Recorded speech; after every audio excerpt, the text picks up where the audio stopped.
You know, most people pick up Napoleon Hill's classic and think it's just some motivational book, but it's not. What we're going to do here is treat it for what it truly is, a practical blueprint, a psychological operating system for achievement. So let's get ready to install it. Okay, so the entire philosophy, the whole thing, is built on this one really powerful idea.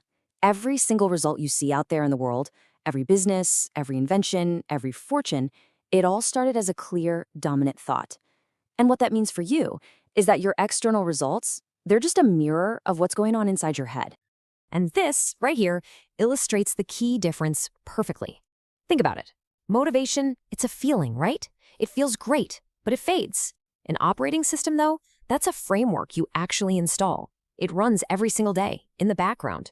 So we're not talking about just passive inspiration. We're talking about active installation that gets you real, tangible results.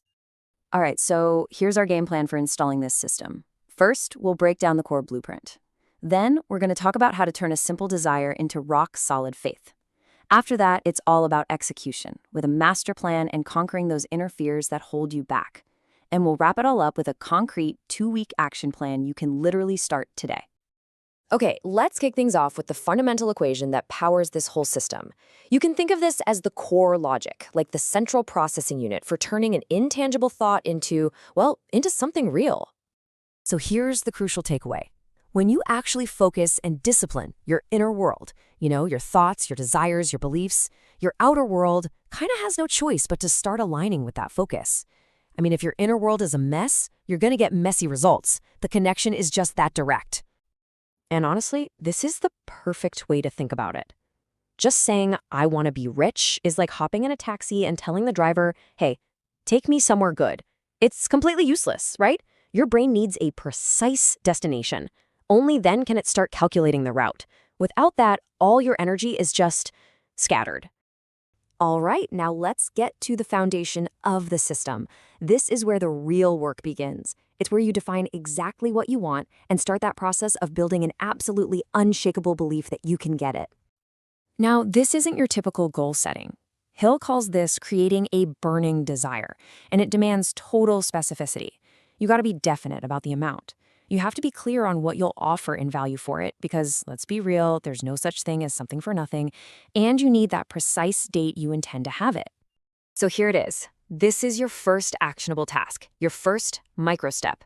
I want you to take those 3 points we just talked about and put them together into one single, clear, written statement. This right here, this is the cornerstone of the entire process.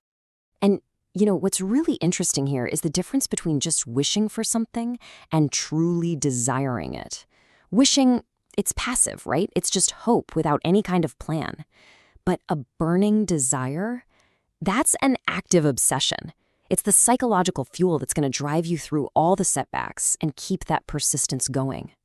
Okay, so once you've defined your desire, the very next step is to build faith.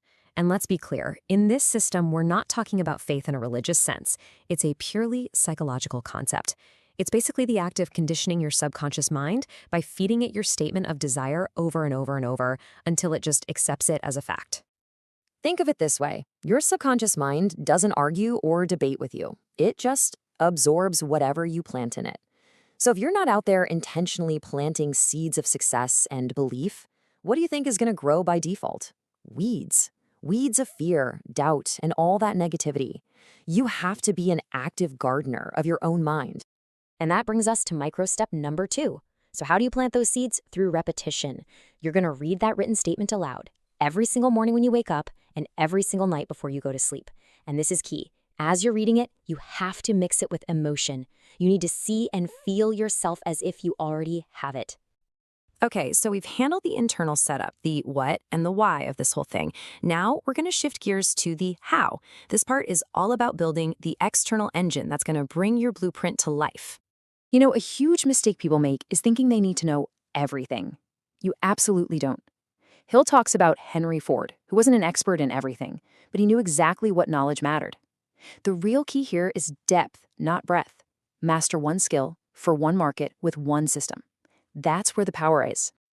And the best part is, you don't have to do it alone. The mastermind principle is all about multiplying your power.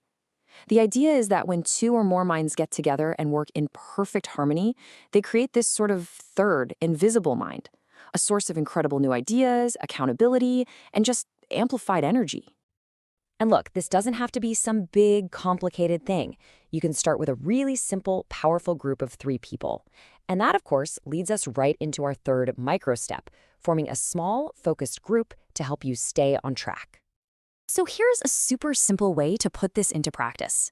Just invite 2 people you trust and respect. Meet up once a week for like 20 minutes. That's it. The agenda is dead simple.